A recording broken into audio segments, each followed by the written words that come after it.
held on December 9th and 10th, the biggest Edison format tournament of the year, the Big Boy Gaming 5K. Put your skills to the test amongst other duelists for a chance to win special prizes. Prizes for top cut are lots of cash, top 8 custom design mats, and pins. The champion of the Edison 5K will tame the Black Rose Dragon Giant card. There's a cap size of 250 participants for the Edison 5K. Pre-registrations for the tournament is open on the Big Boy Gaming 5K website. Deck lists are required to play in the Edison 5K. There will be side events for multiple Yu-Gi-Oh formats during this event. Looking to buy or sell cards? There will be plenty of vendors available to suit your needs. The Edison 5K will be held at the JS Store and Arena located in Raleigh, North Carolina. Can't wait to see you all there.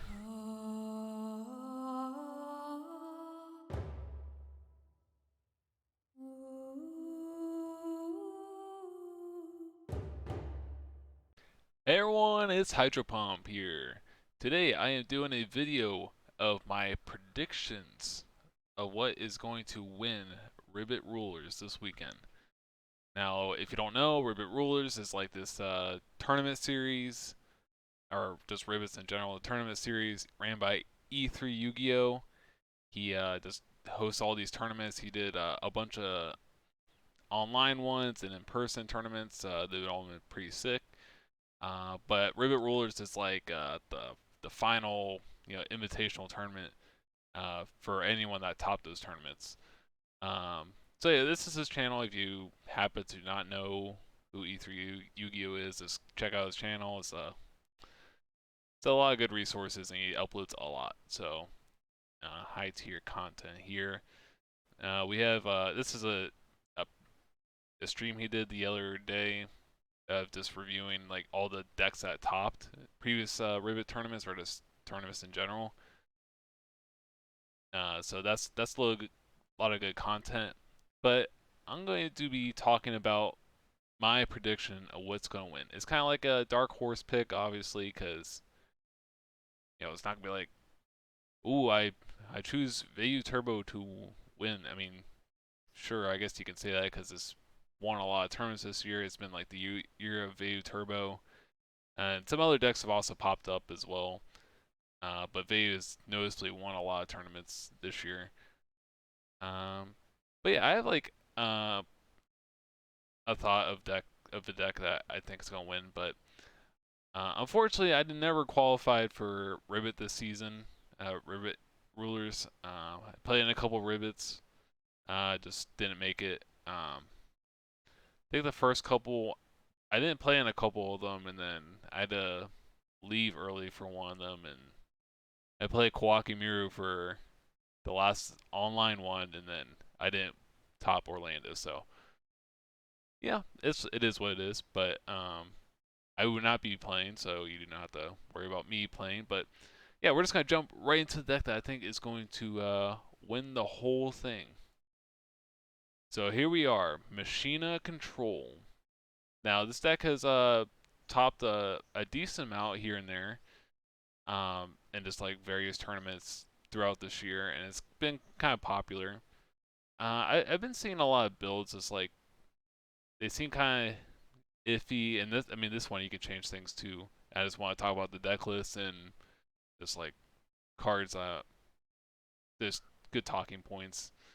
So yeah, we're just gonna jump right into the deck list. Let's go over it real quick and why I think it's going to win the tournament. If anyone happens to run it, but I mean, if no one's running the deck, then obviously it's not gonna win. Or if it has to be a skilled player as well. So I honestly don't know anyone that's playing this, so I could just be making a bunch of crap up. But this is just like my theorio. Anyways, we'll just jump right into the Machina package. So we got 3 Fortress, 3 Gear Frame, 2 Force. You could play 3 Force, but I never really want to see a hand of 2 Force and like no Fortress engraved. And you are on the 3-pot avarice, so you can cycle the Force out quite a bit. You want to see Force, but you're technically playing 5 Force with 3 Gear Frames. So if you happen to mill your Fortress with your Raikou mills or charge mill, then Gear Frame gets forced and you're online. So I don't really want a hard draw force if I don't have to. Like I'd just rather search it out. You could also play Peacekeeper, but Peacekeeper just seems a little slow, and if you're not doing anything with like machine dupe, then Peacekeeper just seems kind of mediocre. You could play Scrap Recycler. I think Scrap Recycler works a little bit better in like a Gear Town build where you're just like you can just OTK.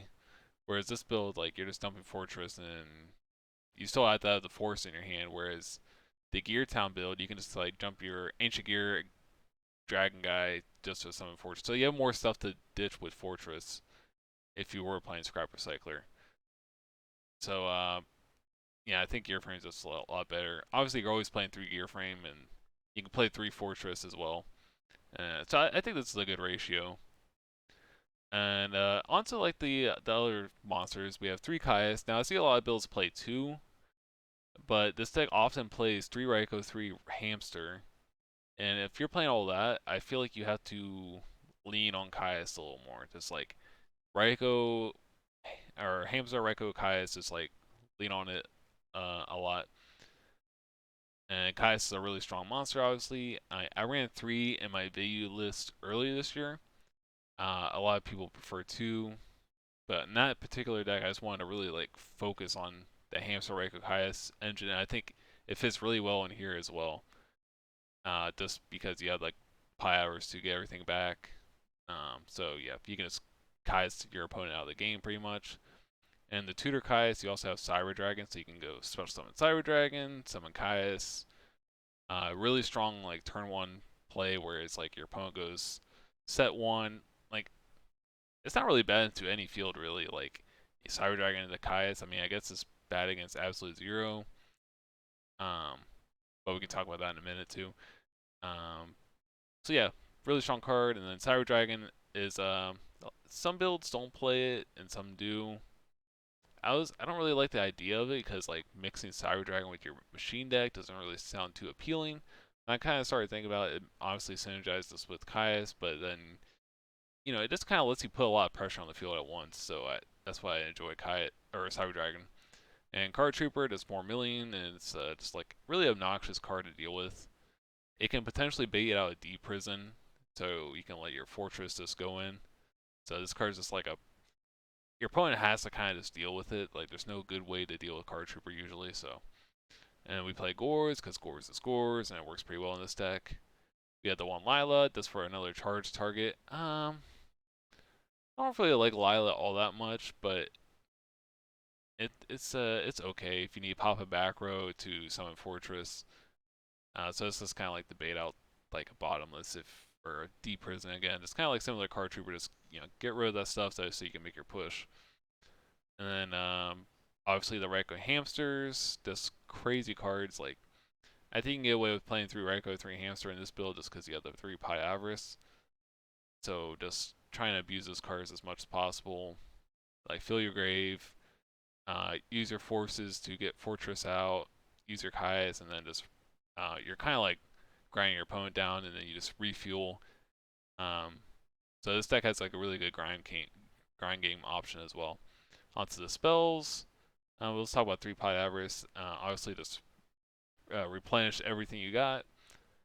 You can potentially play 2, but I think if you're playing Pi Avarice, you just want to try to force it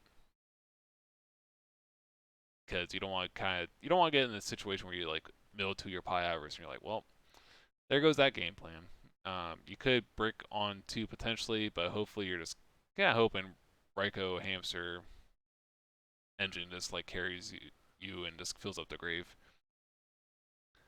And then the machine engine just kind of fills up the grave anyways because it's gear frame, and then you can ditch for Fortress and whatnot. So, and we have 2 Book of Moon. Now Book of Moon's pretty solid in this deck. Book of Moon, like you summon Fortress, commonly Fortress does not like Bottom's Trap Hole or Dimensional Prison, so you can Book of Moon your own Fortress, and then if they don't really, they have to come up with some way to deal with Fortress because if they just run it over, then he's going to be able to destroy a card on the opponent's side of the field. So they have to kind of like think of a way to get around that. So it kind of just makes Fortress even more of a pain to deal with. And you can also do the absolute zero thing where you book a moon, absolute zero, and then you Kai's it, which if he's already happen to play 3 book a moon, that would happen even more. So that's a good way to deal with absolute zero without nuking your field. Um, yeah, so I think that's like a good use of book a moon in this deck. And we have brain control. I see some builds not play brain control, but we're playing on 3 Kai's, so I think brain control is a little bit easier to force in this build. And then we got charge, heavy storm. Now this is a card I don't see in any builds, but it's limit removal. Now I think this card is really important just to give your deck an option, just like a burst option. Like you're not forced to just like grind the game. You can just kind of like go in if your opponent's on an empty field by chance. Like Gear Frame plus Fortress is super easy to set up in this deck, and Limiter is just like that's this game with Limiter. This this is like 3,600 and that's 5,000, so 8,000. And then you're also playing Cyber Dragon, so Cyber Dragon plus Fortress also game. So and those are just super easy cards to get out on the field. So I think not playing Limiter kind of like holds you back a little bit. Yeah, like it can be like dead sometimes, but like you're trying to summon machine guys, and this card can just kind of steal games. MST, and yeah, that's the spells. Traps, we got 2 bottomless. I was kind of iffy about bottomless in this deck. Like maybe you can play more Book of Moons or Compulses, but it's kind of like a diverse lineup between the 3. You got 2 books, 2 bottomless, 2 compulse. So you're kind of like being a little unpredictable in a sense, but bottomless is really good for if your opponent happens to be on Cyber Dragons in the side deck, which a lot of decks have been cutting Cyber Dragon, but I think bottomless is just like you kind of just want it in your deck anyways, and post side is good regardless because people are probably going to side in Cyber Dragon. So bottomless is pretty solid. Now we got 2 compulse. Compulse is just good for dealing with like the meta decks right now, like Absolute Zero, Armed Wing, and so on. So Compulse has just been seeing a lot of play lately. And then we got Mirror Force. Not really, I've never really been much of a fan of Mirror Force, but it's just kind of in this list.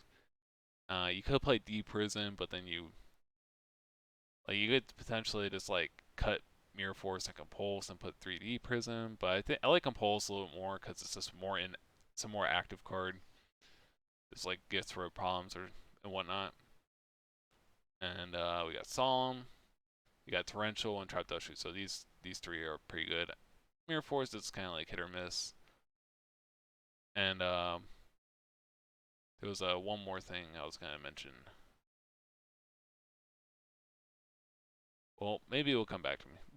But yeah, that's the main deck.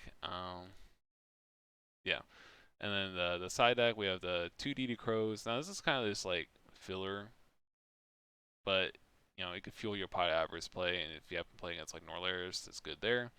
3 Falsadina and 3 pulling a rug for like Frog Monarchs. You're not really messing around. Like you're just trying to shut them down. Um, and Fortress is obnoxious for Frog Monarch decks or hero frogs or whatnot, just because like they don't really have a good way to deal with your Fortress. Like regardless of what regardless of what they do to Fortress, unless they're doing like tributing it with like Soul Exchange or Econ and whatnot, like it's very hard for them to deal with Fortress. And if you combine Fortress with one of these 2, like Rug or Fossil Dyna, like they're probably just out of the game. So Fossil Dyna is really good in this deck because you can just like, okay, plop a Fortress out there and then have Fossil Dyna normal summon it. Most decks usually have trouble with Fossil Dyna, like, you know, making it work against frogs, just because they need to have a way to get a monster on the field with Fossil Dyna. But this lets you go, yeah, you just kind of like splash out 2 monsters. I guess Vayu can do this with Armed Wing and Dyna, but this deck can also do this with Fortress and Dyna. So that's pretty good. So you just kind of want to shut down frogs. You don't really want. You just have to side a lot for that deck because you don't really have a whole lot for it game 1s usually. But yeah, Fortress is just like super annoying for frogs. And you just want the rugs so you don't get like your hamsters and Raikou Geist or whatnot. Three Dust Tornado seem a little excessive, but this is mostly for like the Blackwing deck. Blackwing at this point is kind of like if you're able to keep them off Whirlwind for the most part, then like you're looking pretty good. And you have a lot of Reiko, Hamsters, Kais in this deck, so Blackwings usually don't like that. And as long as you can dodge Bottomless and Deep Prison with Fortress, then you're gonna be looking good. Now the rest of the side deck is 2 Oppression, 2 Trap Stun. 2 Oppression's like kind of like a catch-all against like any deck that can just like kind of combo or try to go a little faster than you. And it's also good against Cyber Dragon, so you can just throw your Fortress out there, and so you have Bottomless and Oppression to like kind of catch your opponent there. And you might run into a deck where Oppression's good, but Trap Stun's also good.